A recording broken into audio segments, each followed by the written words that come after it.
Hey guys, this is country artist Sarah Darling, and you're listening to the Love Freq podcast with Courtney Cole, the place to discover the true artist within.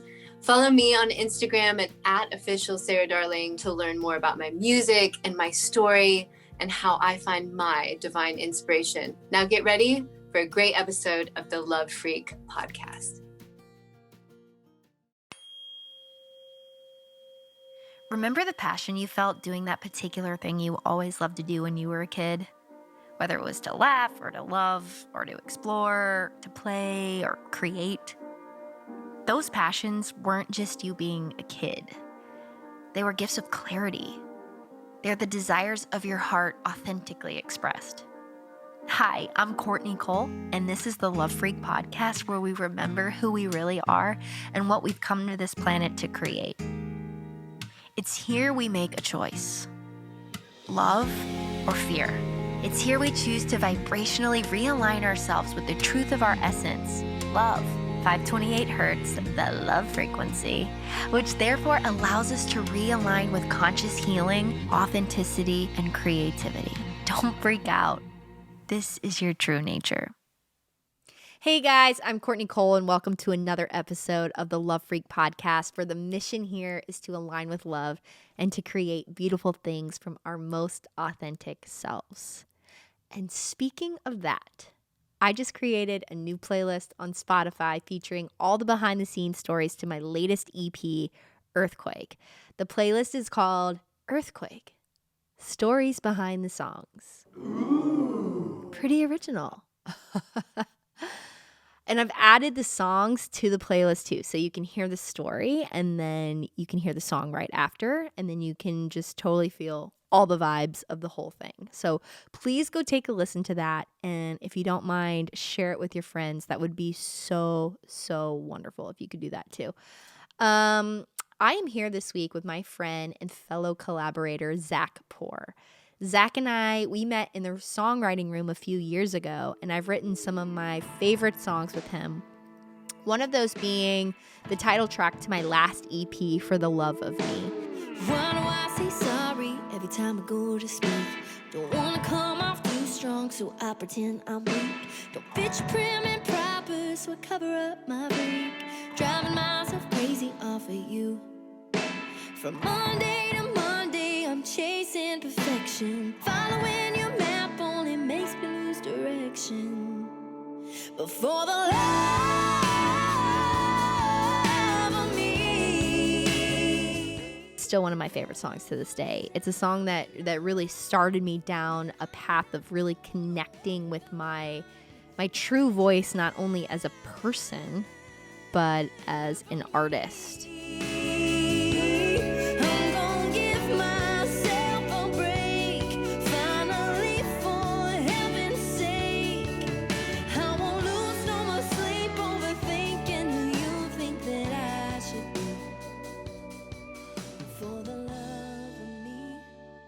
And Zac is one of those guys that really wants to connect with the honesty in a writing room, and I just so appreciate that about him. And he's a guy that's just as personally authentic as they come to. He's such a great guy.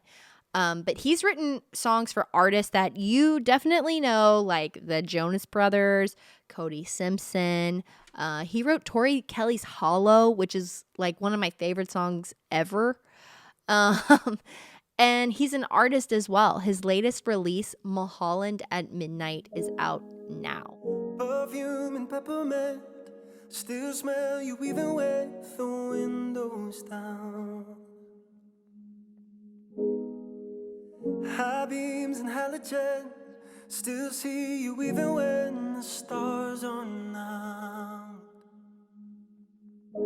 Every turn, yeah, it turns back time. Every headlight, it's rewinding back again. Every mile, there's a memory. Watching it back like a movie scene through the canyon. But he's not only a fantastic artist and songwriter. He's also an amazing photographer, artistic director, and he's the host of a really great podcast called Pour Me a Cup. So truly a jack of all trades. And be sure to go check out his podcast. It really, really is good. You might see a familiar name as one of the guests there, so be sure to go check it out. At midnight, to know what it feels like to feel love. And today we are going to talk about following that creative spark within each of us, and the ups and the downs and the forgetting of who we are and then the remembering of who we are, and how the whole process can lead us to finding a deeper kind of healing within ourselves and ultimately kind of reignite an even bigger creative flame inside us than before. And one that's more authentically in line with our soul's purpose and what we feel like we've come to this planet to give and to create, and how we can serve. So I am so excited to dig in today. Zac, thank you so much for being here today. It's so good to see you. Nice to see you, mate. Welcome back to LA. We've just been podcasting together these days, haven't I we? know. I know. So much fun. I know I was just on Zac's podcast, Pour Me a Cup. If you guys want to kind of dig deeper into our conversations, like definitely go. That interview was so awesome. I got so much good feedback from that. I had so many people messaging me, friends in the music industry and outside of it, family members. My mom's your new biggest fan. So No way. I'm Yeah. honored. Yeah, it was really good. It was so refreshing and it was really nice. You know, as I told you, I've been very inspired by your podcast. So it was nice to talk to you and go a little deeper into where you're at. And then it really I was like in such a headspin after that. And then when I edited it as well, I was just like really thinking, like, I'm like, wow, I haven't been in this like contemplative headspace in a while. And I it was love it. so refreshing. It was awesome. It's so nice, especially these days, like with Mhm. quarantine and everything, just being able to connect with people and then just to go deep and really see and understand where people are at and what people are going through. I don't know.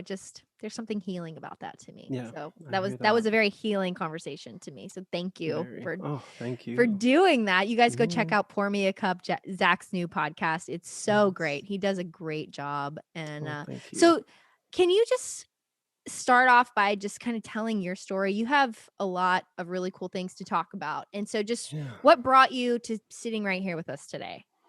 Yeah, it's interesting. I've been in the music industry now for kind of professionally for 12 years, and I haven't really, just recently talking to people, I haven't really spoken about, I've been here so long and I've been kind of in LA for so long that it's become my home and it's something that I'm kind of used to. This is my new normal. But I was chatting to a friend earlier on her podcast as well, and it's very music centered, and she's just kind of asking me about like, oh, how old were you when you moved to LA, and like, how did you get your start? And I was like, wow, I've not thought about this stuff in so long. You know, you're just in it, and then you're like, trying to stay above water the entire Sure. time. But drowning, It's just true. constantly drowning. But yeah, I graduated high school, this really tiny town in Montana called Fairfield, by the name of Fairfield, and I remember I was telling her, I was like, I packed my bags like halfway through my senior year. I mean, I always wanted to leave. I mean, Right. since I arrived, I wanted to leave. But it's a beautiful place, but I was ready to like sing, I was ready to move to a bigger city where I felt like I'd maybe be more understood, and it was a cool place to grow up. But I packed my bags like halfway through my senior year. I was like sleeping on this hand-me-down couch. Somebody that works with my mom like knew I was moving to LA, and she's like, oh, we're getting rid of this couch, like, Zach can take it. I was Wow. packing a U-Haul, and I remember like even packing up my bed, I like took down like the whole thing, put the mattresses up, and I was like sleeping on a couch for the second half of my stay. That's how much I was like 1 foot out the door, just ready to go live, just excited to really chase the dream, I guess. And Sure. so I was a young graduate. I was 17 when I graduated, and I think the day after I turned 18 that summer, I was just like, it's time to exit.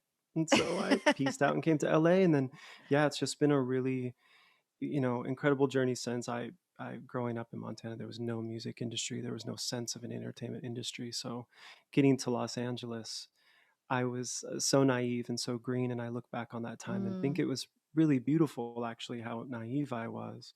And I remember just, recording a little demo before I left Montana at this, like, little small studio in Bozeman, Montana. And I remember bringing it, and I made a list, this handwritten list of all the labels I found online. I Wow.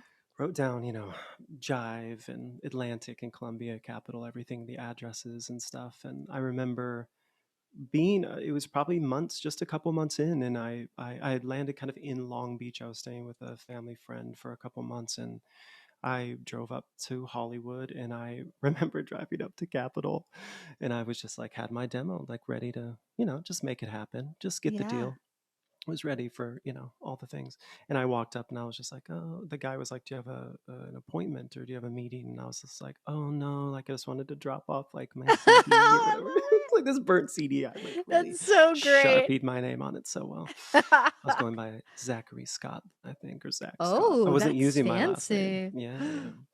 And so I walked up, and then of course he didn't let me. And he's like, bro, you like need a A you need a meeting. meeting. You need. And I was just like, okay. So I left, and I remember feeling silly, but also like, okay, it's gonna be more work than I thought, I Yeah. guess. And so yeah, and then from there, I mean, it was probably 18 to for the next 4 years. It was just me trying and trying and trying and trying to get my foot in the door, while also going to school at the same time and waiting tables, all the cliche like movie stuff. I did all of Sure. that. But yeah, I ended up then moving to the Valley, and I finally met the people that I would work with for the next, decade, which was really, really, really amazing. But it took And 4 how did years you of me meet being there. them? Like what was that like? Yeah, I couldn't. I was doing like these open mic nights. I had a friend that was like playing guitar for me. I'm not a great instrumentalist. I can play a little piano and guitar now, but still, just mainly a singer and top liner. But I would do these open mic nights in LA, Karma Coffee House, and these little hole in the wall places, anything I could find online. But I ended up doing. I had a good friend that was signed to that I met at 21. She was signed to Jive Records. My buddy Samantha Jade, incredible Australian singer. If you want to check her out, she's just such a pop queen. She's awesome. Mm, But she was in the industry in a real way. She was one of those, child prodigies that like signed at 16 or 17 and wow. was already writing for JoJo and Ashley Tisdale, and at the age of like 18, and then getting her own deal. And she was just prolific, right? And Yeah. pop prolific, which I was not. I was so far behind, having grown up where I did, and not being accustomed to LA and how it worked. And I remember her boyfriend was this incredible producer, came up under Max Martin. I was always my whole life, being such like a pop fan and Britney fan, Justin fan. I was so like Max Martin. That was it. For That's who's going to sure. do my album. That's who's going to write all my songs. I'm just going to show up. I'm going to do whatever he tells me. And so I met Christian is his name, Nilsson, and I met him through Sammy. And we were just friends. We were friends for a year, and I would go to the studio sometimes and watch her record. And I was just like so enamored by like how it really worked. And I think my birthday was coming around at the time, and I had written this little song. And my buddy Christian was like, what do you want to do for your birthday? Like, should we do a party? And I was like, honestly, I just want to record this song like in a real studio. I just want to record the song. Me and Mm. my guitarist wanted to record it for real, for real. We were like messing around at home trying to do it ourselves in GarageBand. It sounded like I was, 20 blocks away on the vocal, and just like the guitar was like so out of tune. And For I'm sure. sure there was some charm, but it was pretty shit. Yeah. And so he was like, okay, cool. So we like ordered Chipotle and a bottle of whiskey and hung out in the studio and recorded it. And he was like, he knew I could sing. He had heard me singing around and me and Sammy messing around at the house, but he was like, oh, this is a really good song. And he had such pop sensibility where he's like, maybe go here and maybe repeat that part, and doing his producer thing. And I recorded it, and then like the next week he's like, hey, do you want to he was doing these Josh Groban demos at the time and for James Foster, and he's like, do you think you can kind of sound like Josh Groban? I was like, oh, I'd like if saying You Raised Me Up before, like I really, I did some classical stuff in high school, like maybe I could emulate him. And so he had me record these 2 demos, and I kind of mimicked Josh, but still kept a little bit of my vibe in there. Oh my gosh, I want to And hear those. I know I'd I need love to to go hear that. into the the time That's capsule and amazing. find them. Yeah. But I recorded them, and what I just wanted the opportunity to record more. I wanted to learn about the studio and stacking and harmonies. It's just stuff I didn't grow up on, and I wanted, mic technique, and I'm like, well, what is this auto tune about? Why didn't I have it my whole life? And so I recorded them, and what I didn't expect is that the response would be, they of course loved the songs. I didn't write them, but they had loved the songs that Christian wrote. He was amazing. And they were like, who is this singing? Who is this Wow. voice? And I was just like, oh, I didn't expect they were going to ask about moi. I just didn't even think about it. I was just going for like I didn't know how it worked. And then Sure. I think James kind of asking like, who is this person singing, led to, Sammy and Christian's management at the time being like, oh, wait, but we know Zac, like Zac's the homie. Like, does he really want to do this? And it became this kind of like bidding thing. And Wow. yeah, which was crazy, and I didn't really know what to expect. And so I got back in the studio with Christian to write another original, and that song, the second song I ever wrote for real, and recorded, landed in the hands of somebody Sammy was working with at the time, named Adam Anders, Wow. who did Glee and was just, Yeah. did Prom. He was just nominated for a Golden Globe last night for Wow. Prom, and great writer, incredible writer himself.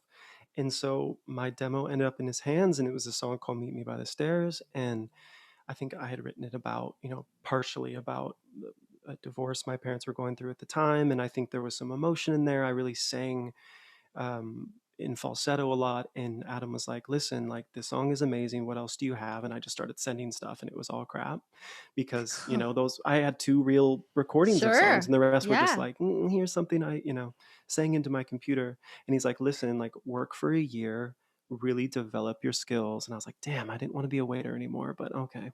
So I waited Yeah. tables for 1 more year, and I ended up really just working and working and working and working and working. And I signed to him a year later, and it was a development deal. We've chatted about development deals Yeah. with me, but I really did get to jump right into the studio with amazing writers right away. And from that, I just quickly learned, like, I need to keep up. Like, I need to sharpen my lyrics. I really need to catch up on melodies. The way people carved out melodies was just, I was in awe. And Yeah. so I learned quick. And then, yeah, it took about 2.5, 3 years. And I went from being in a group to solo. And then I shopped a deal. And, in my mid 20s, I was signed to Universal Motown. So it felt like this, I That's was working so awesome. hard, it was overnight, but it was really like from 18 to 25. It was 7 years of being like, can I sing your demo? Can I finish the bridge on this? Can I do this live show? Can I do this? Just really Sure. showing up. And then, 7 years later, it finally, the goal happened, Oh, which was to get a record deal. That was the only tangible goal I could understand, being wow. from Montana. Yeah. Wow. So you had a major record deal. Like, God, I mean, that's the dream for Yeah. all of us, right? Was that Yeah. always like, so you kind of started the story when you were, 17, 18. Yeah. Like, was this always your dream as like little Zach, like 5, 6 years old? Were you always wanting to do music? Yeah, I definitely always wanted to do music. I think the dream evolved, and it's still an evolution. I think the original spark, from when you're young, when you kind of, you spoke about this, you kind of find your own voice, and then you end up kind of singing more than you talk at that age. It's like when you kind of develop and find that you have this voice and this love for singing, this kind of incredible joy comes over your body, and you're young. And I can remember Mm, being 7 or 8, like singing along to like Garth Brooks and Colin Ray and like all yeah. these like country heroes. And I remember I connected to the songs, which I didn't become a songwriter till my early 20s. I didn't really write when I was younger, but I felt so connected, and I always thought it was the voice, and I was connected to the singing part. But then Mm. as I got older, and especially now, I am just as equally in love with the songwriting part. But yeah, music, It was yeah, always it's in you. definitely been the dream. It was I there. think so. Yeah, Yeah. so you got this deal then. You Mm. you were like, "Man, you're doing music now for a living." And was it everything that you expected it to be? What was Oh. that?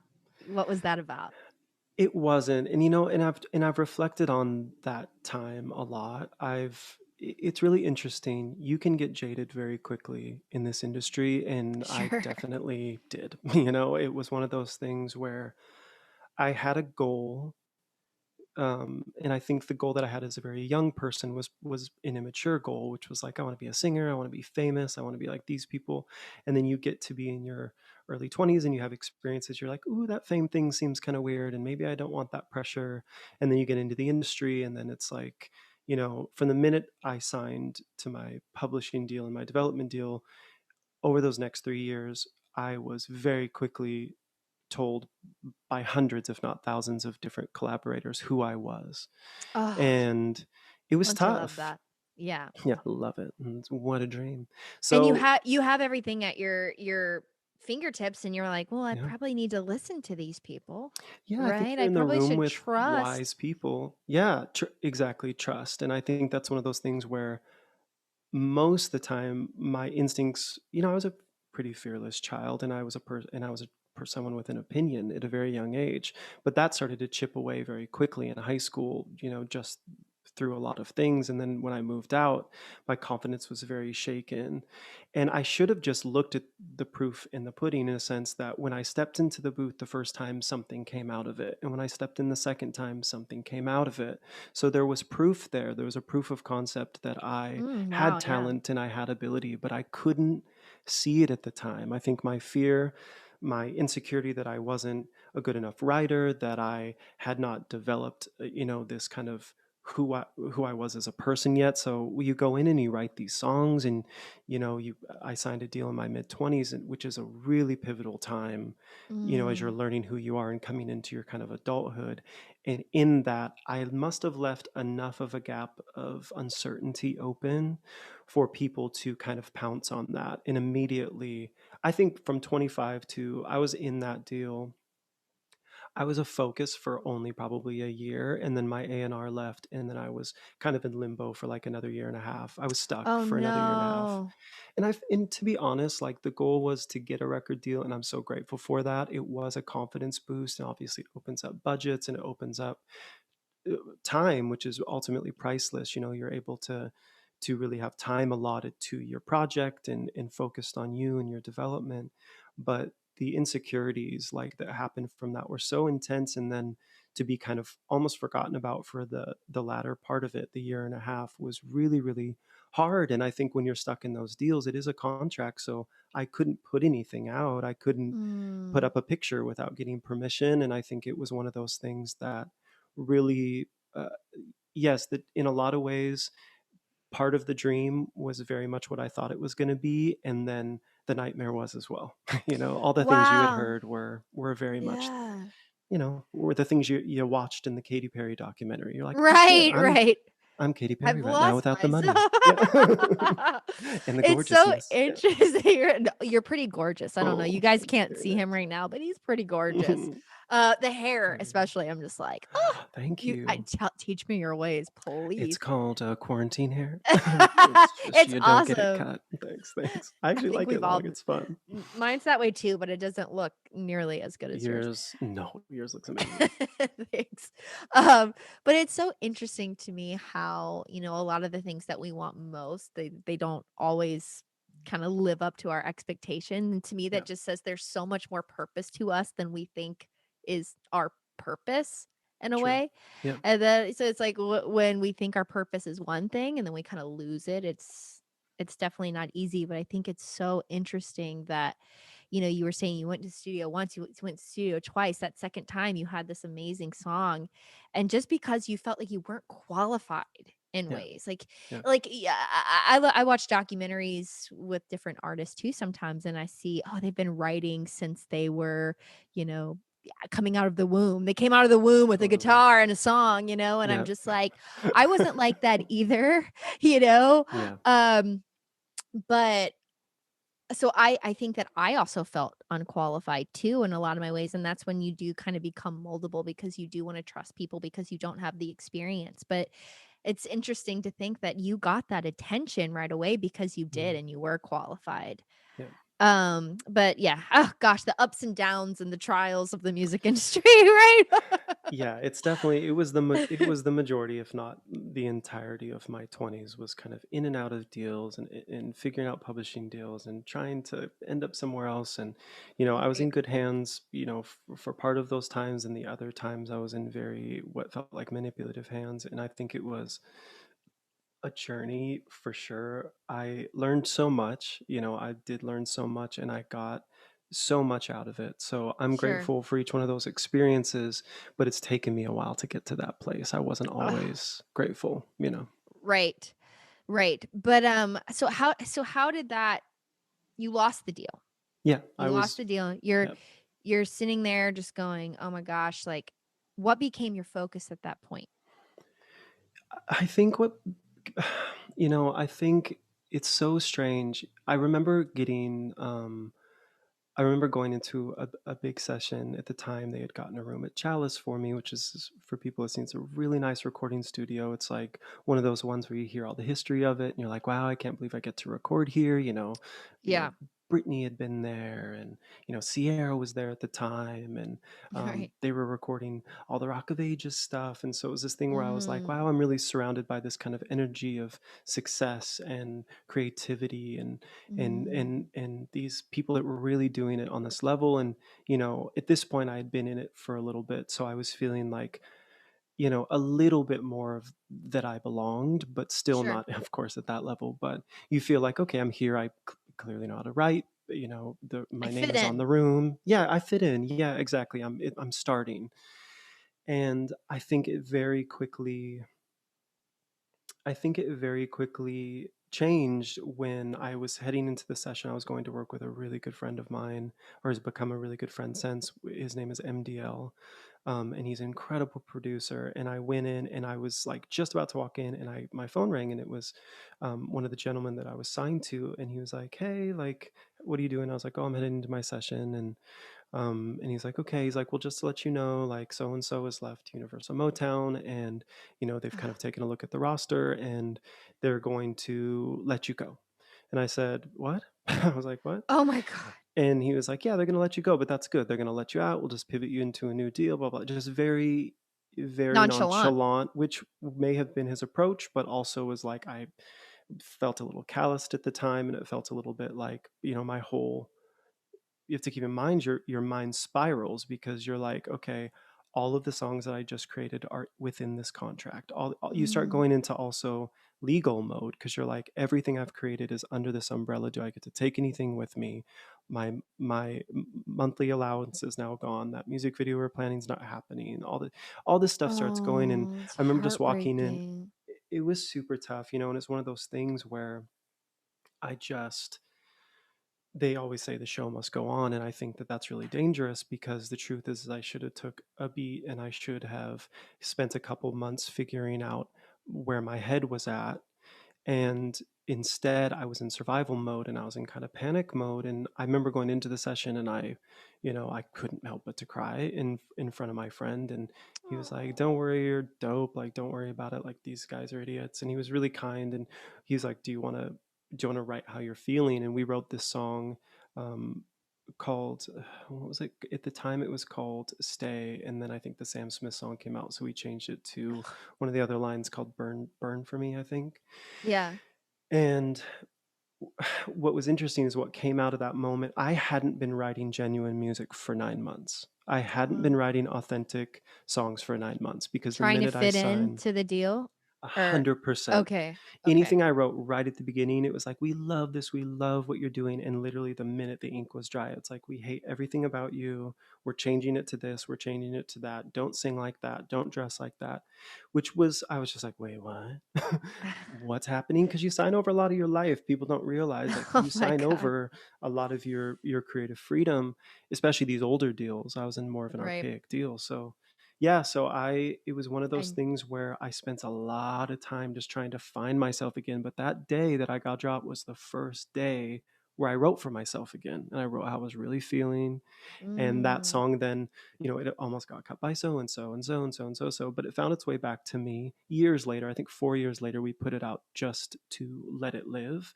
But ah, it was a real record. You know, it's maybe not something I necessarily relate to now, but it was a real relationship record. It was really how I felt. I sang how I wanted to sing. I once again sang in my false and stuff, where everyone was trying to move me out of that. And so it was interesting. It's such an intricate process to kind of find yourself again and regain your confidence and try to pick up the pieces and leave from this situation. It's much like a relationship, you know, that goes Yeah. wrong. You're like, let me kind of gather what I remember of the old me and take it with me so I can kind of like, you know, put the puzzle pieces back together. And it's the same as an artist, you know. And mind you, I got dropped that day and then got held on to for another year and a half. Oh So my I was stuck in it for gosh. another year and a half. Yeah. And Oh my I god. tried to get my masters back, which, you know, masters are the, you know, me being able to own the rights of my songs. Right. And I lost them all. Yeah. Which was, Oh, looking back that's now, I'm like, devastating. whatever. Yeah, you know, Yeah, and yeah. you're an incredible songwriter, so you know how that feels. It's like, oh, they own my words and my melodies and my All this work. emotions. Yeah, my Yeah, it's vocals. just yeah. So yeah, it was very, very, very, very, very tough. But I, you know, of course, now years later, I'm so grateful for any of the lessons that I learned during that time. I truly am. That's a place I've gotten over the last couple of years, which is I'm like, oh, this is, and I see it when I talk to new artists. I'm like, oh, I'm able to pull from this experience to be helpful in the Yeah. room in a different way than just writing.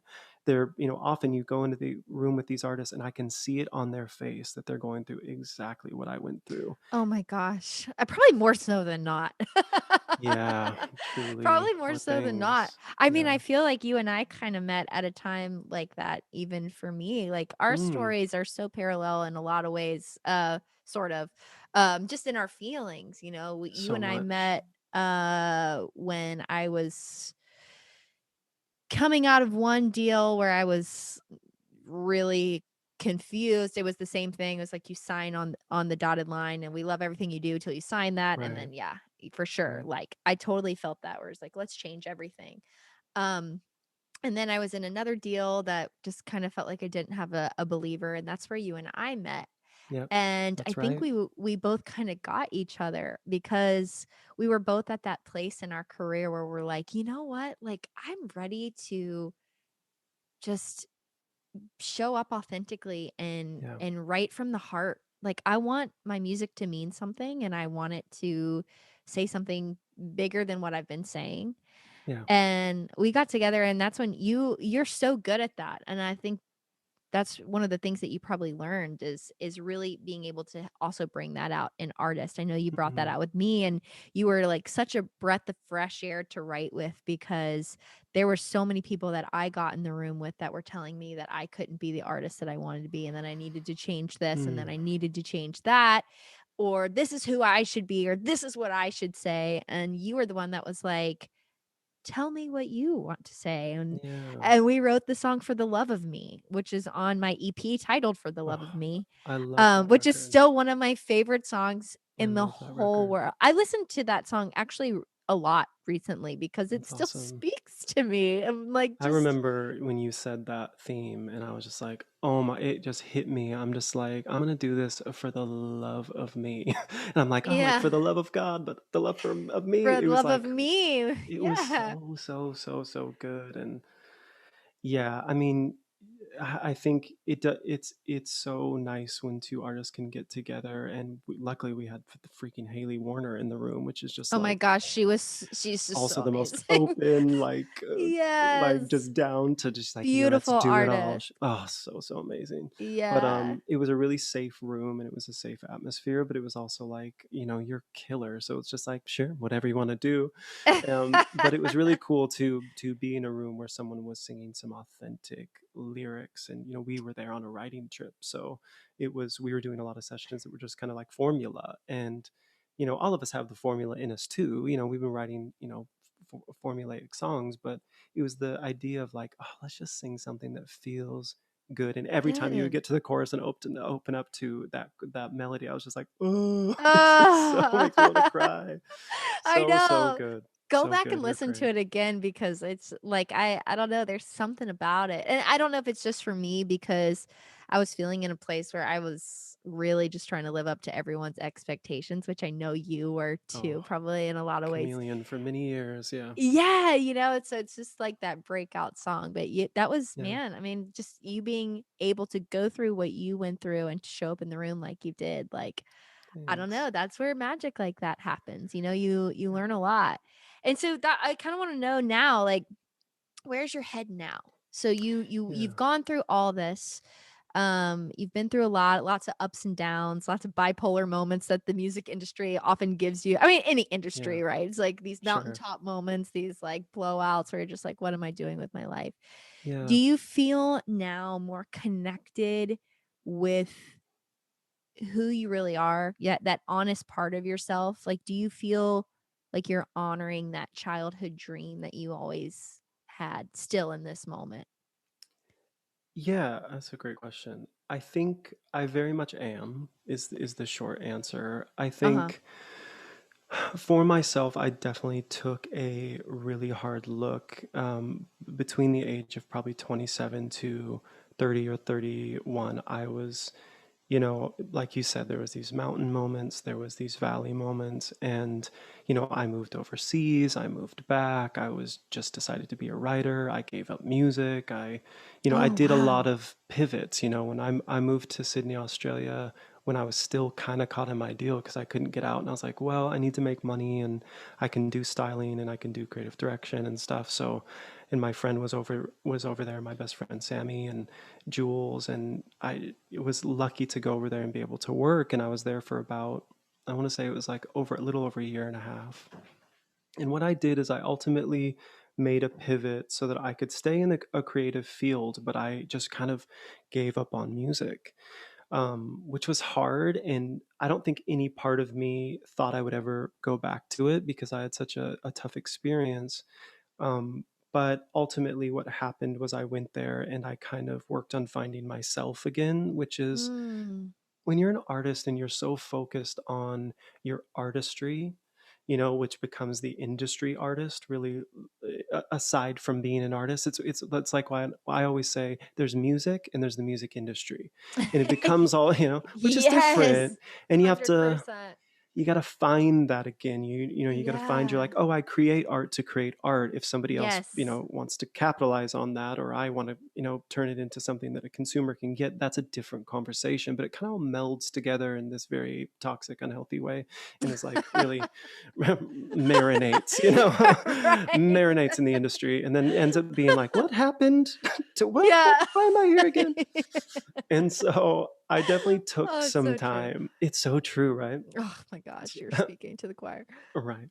And so I definitely took my time. I moved overseas to kind of get away from it all. I ran, which is, I'm glad I did it. I'm sure it wasn't the most healthy response, but I ran. And then while I was over there, I was going back and forth with a lawyer and getting help from friends and trying to maneuver out of my situation. And I eventually did, and they were kind about it. Um, and so I ended up doing music on the tail end of living in Australia. I was planning on moving back. My visa was coming up, and I had met Haley Warner, and I had met. I had obviously worked with Sammy on her record, which was such a full circle, amazing moment to do a decade after meeting her, to do her debut record, and it was so much fun. And I was really happy to be doing music again, but I still was feeling like the majority of my work was me taking my very, very best and giving it to someone else. And I think Mm. looking back on it was I was protecting myself because I had done the best for myself in my mid 20s, and it got taken away, it got criticized, Mm. it got picked apart, and it got other people's projections put on top of it and their fear put on top of it and all these things. And I had become a really good writer, and I was a good artist. I was a good artist that had kind of, been broken down so much that I didn't really view myself as that anymore. And so Wow, yeah. which was tough, and I didn't, of course, all these things you realize in hindsight as you start to heal. You're like, oh, that was that, and that was that, and that was that. But in the moment, you're just like, I'm depressed, and this sucks, and hand me a drink. you know, "Hand me a drink, Right. sass it down." And so it was one of those things where I kind of, when I was about to leave, I did this session with Haley and Lindsay Jackson, this amazing producer. And we wrote this song with the intention of writing it for different artists. But me and Haley were both in this place. She went through a very similar thing as us, being dropped and, having a lot go on when she was young, and then going through bad pub deals and all these things. And she said that me and her were driving to the studio, and she had this amazing title called Hollow. And her and I were both just saying, wow, that's exactly how we feel. We feel like we are giving our, and mind you, I was doing styling, I was doing creative direction, I was doing photography and writing. So I was doing my best for all of these other artists and letting them walk away with it. And I just felt like I need to save something for myself. And I remember us Mm. being in the studio, and she had this great chorus hook, and Haley, it pours out of her mouth in one Right, take I know, perfectly in she's key. amazing, yeah.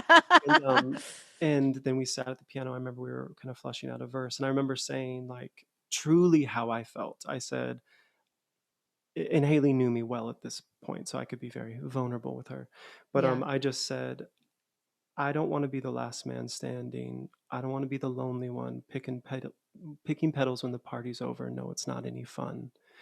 And I- it was just so, I was like, wow, that's really how I feel. I really feel like I'm going to look around, and all my friends are artists, and all of my acquaintances in the music industry are these amazing artists that I respect, and I'm going to keep giving and giving and giving, and there's going to be no flower for me in the end. There's going to be Oh. no, and it's truly how I felt. I could cry talking about it. But we Mm. finished the record, and it sat, and I moved back to LA. Actually, Haley moved to LA. We were back here trying to kind of pick up the pieces and get our artistry going again. And we were, doing stuff on the side to make money. And we got a call probably maybe a year after being back, a year and a half. And at the time, people don't know this, but um, David Guetta and Christina Perri were going to do a version of the song we wrote called No Hollow. way. Yeah. Yeah. And the song wasn't, we didn't have a bridge, and there was a couple things that got changed later to the record, but the meat of it was there.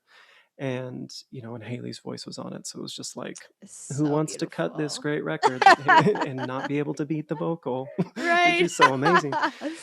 And so it was this really honest song, and her and I, had not been writing honest music once again for a very long time, because we were writing, for the pop machine. And so it almost found a home with them, and they couldn't quite get it right. And then someone who I knew, which was crazy, ended up texting me from New York, and it was my friend Tori Kelly. And she texted and she said, "Oh my gosh, I'm in the booth right now and I'm weeping," or something.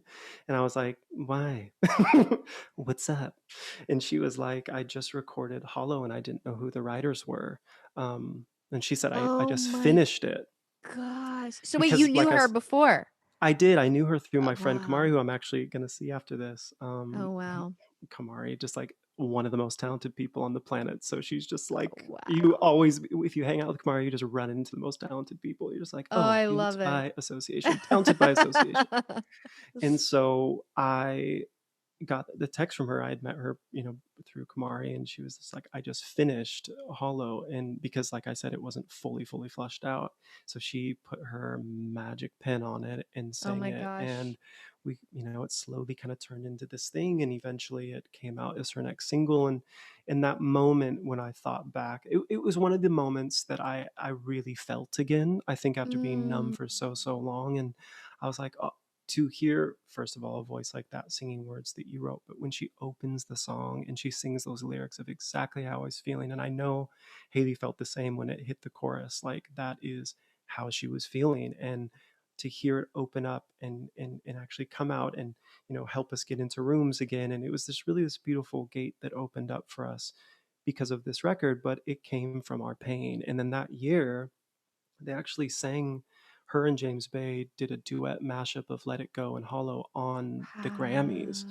And I remember me and Haley just sitting in a room watching the Grammys, and we just cried. We were just like, wow, it's really I mean, to hear James Bay even sing a lyric you've done is just like, Right. I'm like, he doesn't know who I Right. am, but I know who Oh he my god. is. And then on the Grammy stage, let alone. Which is the dream, that's, getting the deal and then the Grammys. Those are the two kind of like tangible things you can understand growing up wanting to be in the music industry, at least from where I'm from. That's like, it's as simple as that, right? And so to see that and to experience that, it really gave me hope again. Now, it hasn't been perfect and flawless since, but it was a moment, it was a spark again. It was that spark I had lost, from Mm. that I had as a child, that I started to lose in high school, that I got a little bit back when I got to LA, that went away as soon as I got really into the industry, and then went away when I got dropped, and then I got it again in my early, right as I was, well, I guess I was 29,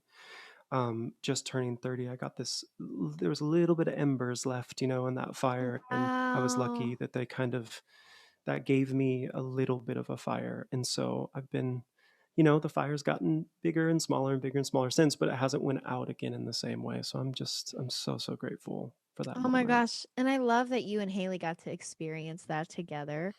I mean, just Yeah. like how special is that, that you guys both kind of in your healing and in your pain and everything just Yeah. created something real and authentic, and it just in this organic way just kind of flourished. Yeah. And I think that's beautiful. And Thanks. I think it's so often like everybody kind of fluctuates in finding that spark. I asked a question on Instagram today, and it was, what was your dream as a kid? I just put that on Instagram, and I had a bunch of people respond, but one of the comments, it said, I wanted to be Superman. Hmm. And I thought that was so cool that I was like, some of those dreams, they're so laughable now, Yeah. but I'm like really of the mindset that passions that we were truly drawn to as a kid say a lot about what's going to kind of fill us up and keep us connected in this life. And like I look at someone who wants to be Superman as someone who needs adventure and someone who is good at problem solving and who Hmm. wants to help people. And when Yeah. we grow up, we look at these dreams as something stupid and we're like, oh, I wanted to be Superman. But there's such direction and purpose in that seemingly Yeah. like silly statement, you know? Yeah. And I bet if that person's kind of gotten away from some of those like underlying principles in his life, whether he had to go get a job just to make money for his family or whatever, that Hmm. he wasn't kind of serving some of those underlying purposes, that maybe Yeah. he feels disconnected in a way. For me, like I wanted to create. I was always making movies or songs or TV shows or books.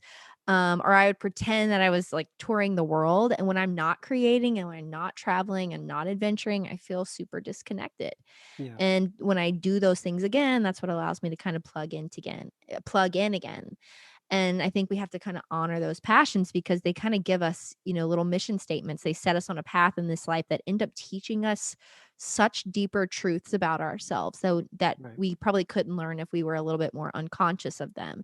So I'm really glad that you were kind of led back to yours, but it was almost like life was kind of telling you, hey, like we want you to have these things, but there's some Mm. healing involved first so that we can get you back to what those passions were originally. It was Right. almost like life was kind of hitting the reset button for you and saying, hey, like let's heal these parts that kind of have almost caused some creative blocks in that inspiration for you, and let's heal Right. those.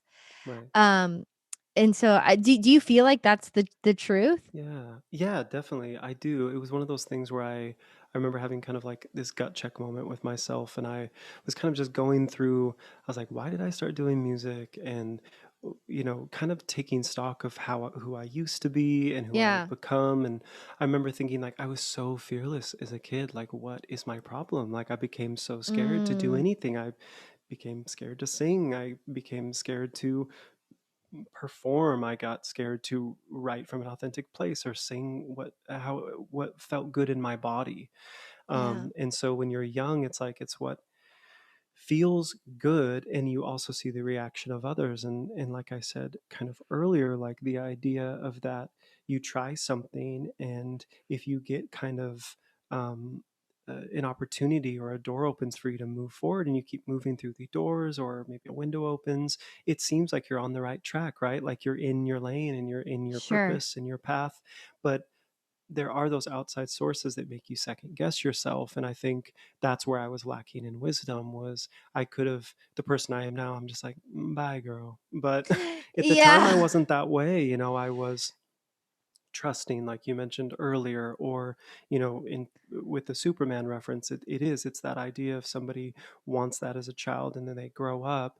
It's whatever they were drawn to about Superman, right? And so many of our superheroes have Yeah, this exactly. philanthropic kind of selfless thing that they do, and if you grow up and you're not living in that purpose, yes, you'd probably feel disconnected if you weren't somehow being of service. And so I think for myself, I, of course, selfishly just love to sing. I love the feeling of it. I can't Hmm. explain it, but I also loved how words that I wrote helped people, even if they didn't speak English. There was parts of it that really resonated with them, and I think even Mm. more so, I had a lot of people from overseas, in Asia in particular, that really gravitated towards my first EP and still message me all the time, like, where can I find this and blah blah blah. And I just started emailing it to people because obviously I don't own the rights to it, and it's not up anymore, and I don't like those songs, but it was part of their Sure. nostalgia, and there was something in the song that resonated with them. And especially if for so many, if English isn't their first language, it is something in the song and the composition and in my voice that is translating to them. And it's something where I had to get to a point where I'm like, okay, some people, this does touch some people. The same reaction I saw as a child, the idea that people heard me sing and they felt some sort of emotional reaction, happy, sad, whatever it was, nostalgic. I still had that in me, that ability to do it. And so, Yeah. though I exist in a lot of different mediums when it comes to art, I do live authentically now in music and in all of those other fields because of the lessons I learned in my 20s, which was, like you said, getting back to that kind of Getting back childhood to. spark. Yeah. And then once you kind of get back to that, it almost Yeah. opens up like a whole nother thing of like, it's like now the real learning begins where you Yeah. start to like everything now starts to serve even more as a mirror to the parts of yourself that truly need 100%. healing. You start getting into deeper relationships with people, like whether it be a partner or a friend or coworker, because you've kind of done some of that healing to get back to who you are. And Right. now it's like, now I have to expand. Yeah. And Yeah. it's like everything's kind of like a hologram. There's so many lessons that we can grab onto and learn from. So, like, I mean, you've already mentioned a lot of this, but like, what are you kind of learning now? How has the industry served as almost a mirror for you, Yeah. reflecting back parts of yourself that maybe needed healing or that need to be addressed now in order for you to continue to expand into that authenticity of in writing and in your artistry? Right. I mean, I think for myself, I'm still in process. I think I'm still in this kind of, I Aren't think we I've done all? aren't we all? I've done, exactly, aren't we all, sweetie? I think I'm still in this process of, I've done a lot of the healing, but now I'm also acknowledging a lot of the things that took place. Like I said, so many times I was just surviving and staying focused and had tunnel Mhm. vision. So I was really just kind of having these like small reactions and then moving forward. And so I did a lot of the healing, which brought up a lot of things. And so much of the Right. way I conducted myself in the music industry was a direct reflection of how I started to kind of fold inward in my like junior high years and high school years. And so, it's a lot of this stuff, if not all of it, I allowed unbeknownst to me. And so I'm trying to Mm, learn and unpack all of that. And so I think my biggest thing with starting music again and starting, I always enjoy writing for other people. I enjoy writing yeah. for myself. I like putting out songs even if nobody listens to them. I just enjoy creating art Mm, because you got to utilize your unique gift. Being a singer is not the unique gift. It's just the voice that I have and my point of view and my story and my ability to storytell is my gift. And sure. that's just the best thank you and gratitude I can give to God and the universe and to myself, is to live in that and express that and expand upon that, like you said. And so that's kind of been my focus lately. I've been writing because I love it. I happen to love pop music, so I always say to people, I'm like, Yeah. listen, I was a sellout when I came out of the womb when it comes to melodies and top 40 music. So I'm not being so left that it's like nobody wants, it's not like experimental, which I love that music too, but I can't do it. I love pop and I love top 40. I love a good theme. I love a good, 3-minute song. Yeah. But so that was, I was like, I'm not really pushing back that much. I'm really Right. want to write those songs. It's just I want to write ones that make sense to me, or Yeah. really, or can be Touch some, you. yeah, Heal. exactly. And so, which I think people listen, we're all different, but we're also similar. So I think we can. It's there's a common thread that we are on this earth for only a short amount of time, and I think we can really relate to each other. And so I want to write from those places. And I wrote from a sad boy place for so many years. First, when I was young, because that was cool to do, and as I got older, I realized I was sad. And so I got to a place where as I started to expand as a person and kind of get back to my original spark of what I love to do, as I started to open myself up to relationships, and I started to just be myself a little bit more and be comfortable with who I was, and start to unhate myself, which which Oh, is wow. happened through the industry. And so as that happened, I really just started to write more joyful songs and more happy songs. And Mm. I love a melancholy song, I do, but I love a bittersweet song, and I think I wrote bitter songs for a very, very long time. So I love this world that I'm living in now as a creative. So yeah. Yeah, absolutely. I love all of that. And I always the whole purpose of the podcast, it's called The Love Freak. Mm-hmm.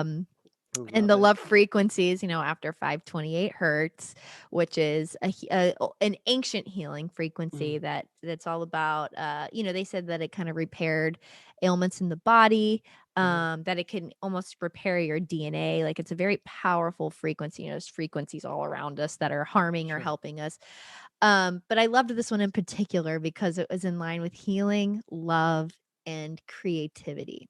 Mm, And when I saw that, I was like, "Man, that is so powerful." And it's like all the things that kinda check my boxes of things that I right. love. Yeah. And it also made so much sense to me because to me, when we really do heal and expand ourselves, we're able to live. I don't care if you are a musician or an actor or you're not even in the performing arts world at all. Right. You're healing yourself so that you can live more creatively as yourself, and it Yes. opens you up to so many different creative possibilities. So I was just curious, like, in your opinion, how can healing kind of lead to more of a creative expression of yourself? And do you feel like it's kind of done that for you?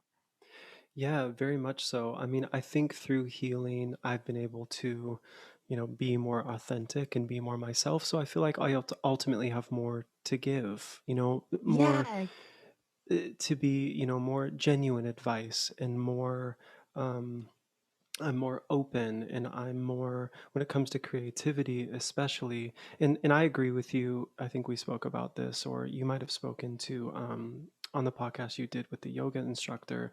I'm all about, creativity, like you say, doesn't have to be just like, we're not talking about just like, uh, the kind of art mediums that we're used to, which is like music, entertainment, the visual arts, digital art. It's not necessarily just that. It's like you can be creative in your everyday life, creating this kind of world that you live in, and that you coexist in.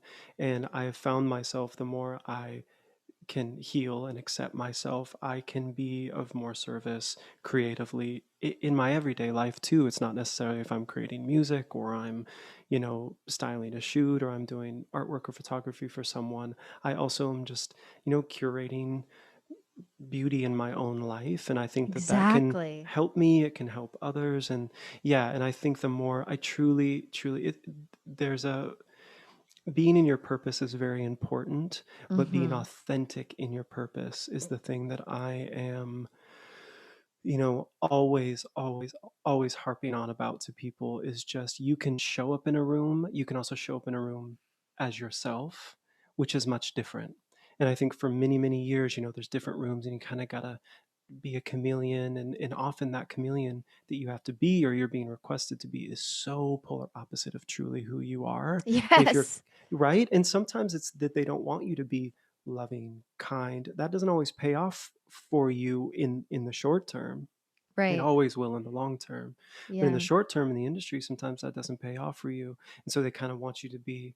I remember I had an A&R say to me, like, you need to be more outgoing. You need to be, going and doing this and going and do this. You need to be the last one on the table dancing wasted at the after party. And I was like, wow. That could not be more different Totally. And than power what I to want to whoever offer. that is. Yeah. Like, power to you. But that's just so far Mhm. from my truth. And that's not a judgment of someone else's truth, which Sure. people, sometimes they hear that and they're like, well, that's me. I'm like, that's beautiful.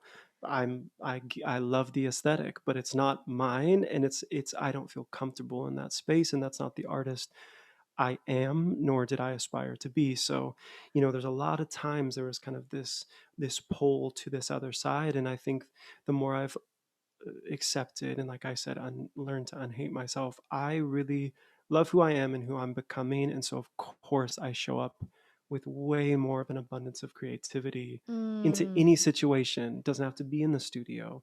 It can just be putting a dinner party together for friends Yes, and really exactly. curating a beautiful space. Or, I always say, it's I don't know if it's because I'm a creative, but at this yoga studio that I used to work out at, Moto Yoga in Echo Park, Uh-huh. can't wait till they're open again after the pandemic. But Yes, right. each instructor brought their own. It was a completely different experience every time, depending on who your instructor was, Yeah. down to what they wore, the music that they chose, the way the mats were laid out, just their whole essence and their whole like spiel at the beginning and spiel at the end. One girl sang, and I Oh, literally, I you're supposed love to be like that. in, Yeah. just laying there, like doing your breathing at the end. And she started singing, you know, th- this amazing melody. And it was so, and, as a singer, I'm like, damn, she's got a dope tone. Yeah, But, can we like, write? exactly. What's your Damn, schedule like next you week? got a deal? What?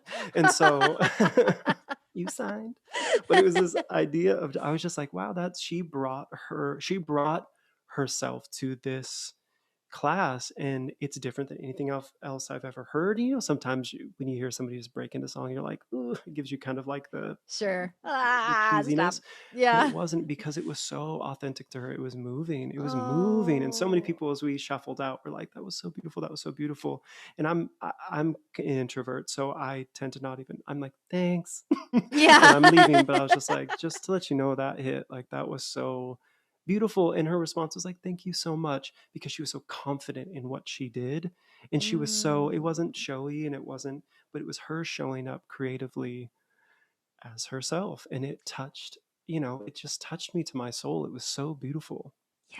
Oh my gosh, that's so awesome. And it's like kind of back what you were saying, like your A&R guy wanted you to go to Yeah. every party and be the drunken guy on the table. There's so many times where we feel like we have to put on this character Yeah. in order to be successful. I mean, you see it even like with Instagram and social media, where you feel like you have to live up to play this part. Or you even Yeah. in school, like you've seen so many people that you went to school with that feel like they have to be the bully, or they have to Sure. be the popular girl, or they have to be the skater guy. You know what I mean? Yeah. Like there's so many things that we feel, so many roles we feel like we have to take on, and Yeah.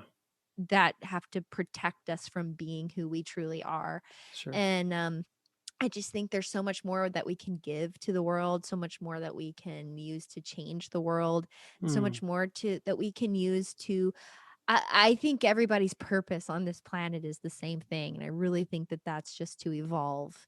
Yeah. And I mean, you see it happening from caveman time, even before Sure. that, you see the Yeah. earth Sure. evolving, but you just see us all raising each other up in consciousness, generation after generation. Yeah. And I think us showing up as ourselves creatively, you see the Elon Musk of the world showing up, creating amazing things. You know what I Yeah. mean? Like, just let's all show up and create the things through the passions that we were gifted when we came to this earth. And like, I just imagine what this world would look like if we could just I all align with know. that. Utopia. I know. So anyway, yeah, kumbaya. I sense a But movement coming on with that bandana you're wearing around your head. You like it? I Yes, love it's so this. cute. It's So my it's hippie amazing. bandana. Love. But kind of to close this out, Zach, I just wanted to ask, Yeah. if you had one creative tip for everyone out there, what would that be?